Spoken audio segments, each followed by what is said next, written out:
અને આવા પૂંછાળે આત્મા એમની પાછળ પણ આવું ભજન સત્સંગ હોય છે. જનની જણ તો ભક્ત જણજે, તણ જણજે કાં સુર ને કાં દાતાર, નહીતર રહેજે વાંજણી તારું મત ગુમાવીશ. આવા ભક્ત રાજુભાઈ જેવા આવનીમાં સતલોકનો સંદેશો બધાને કહી અને સદગુરુ ચરણ સુધી લઈ જઈ અને આવા અધમ ગતિના જીવોને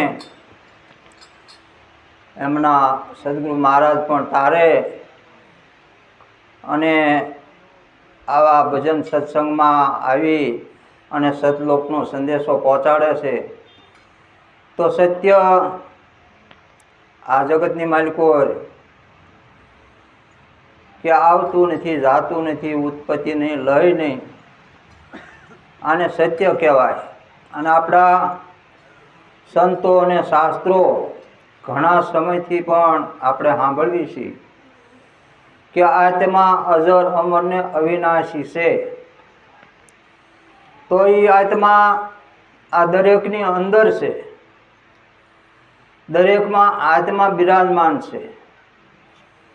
દેહ આવે અને દેહ જાય, તો ખરેખર આત્મા અજર અમર ને અવિનાશી છે.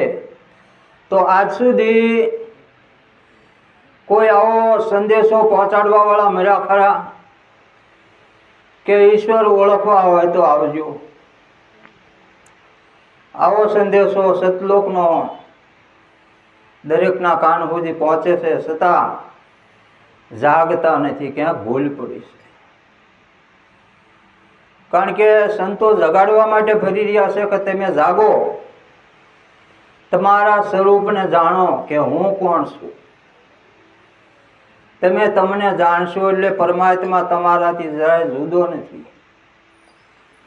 નવમે નિર્ગુણ બ્રહ્મ નિર્બંધ કહાવે, જ્યાં નહીં પાપ કે પુણ્ય કાળ નહીં ખાવે. એને પાપ પુણ્યથી ન્યારો હોય છે, એને પણ કાળ કોળિયો કરતો નથી. આપણને એમ થાય ભગવાન કંઈક આપણાથી શેટો છે, પણ નહીં, નિરંતર એટલે જરાય અંતર નથી. પરમાત્મા દસમે દૂજો નથી, કોઈ બોલે ને બોલાવે, એના હુકમ વડે હલાય નિરંતર કહાવે. તમારાથી પરમાત્મા જરાય જુદો નથી. પણ આવા બ્રહ્મનિષ્ઠ બ્રહ્મક્ષોત્રિય આવા સદગુરુ કોઈ મળી જાય તો પરમાત્મા પણ પ્રગટ થઈ જશે. કારણ કે આ પાંચ તત્વોનો દેહ એક માયાનો દેહ છે. માયાનું વિભાજન કર શેષ વધે ઈશ્વર છે. આવું દરેક ચોખ્ખું કહી ગયા, પણ છતાં આપણે વિચારતા નથી કે ખરેખર આમાં છે શું. તો આવું વારંવાર આપણને સાંભળવા છતાં આપણે કેમ જાગતા નથી? જગતમાં જાગ્યા કોને ગણાય? કે પોતાના સ્વરૂપને જાણી જાય એ આ જગતની માલિકો જાગ્યા ગણાય.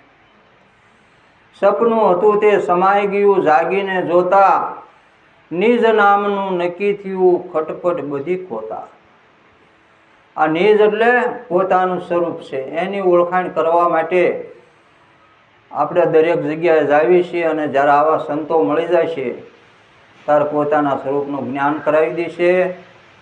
આ સંદેશો દરેકના કાન સુધી આ નિરાતના સંતો પણ અત્યારે પહોંચાડી રહ્યા છે. અને ભક્તિનો માર્ગ મટી જવાનો છે.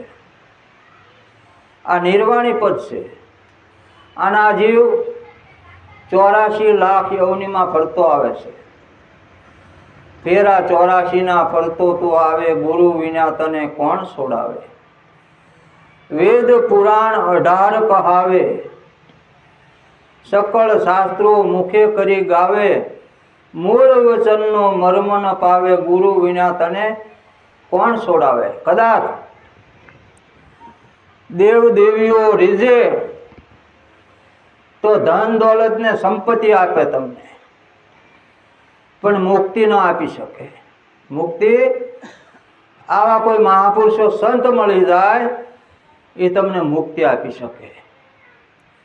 એટલે સંતોના ચરણે જઈ અને તમે તમારી ઓળખાણ કરી લેજો. તો જન્મ મરણનો ભય છે બારે, મટી શકે એક મનુષ્ય દુવારે. જન્મ મરણનો ભય છે બારે, મટી શકે એક મનુષ્ય દુવારે.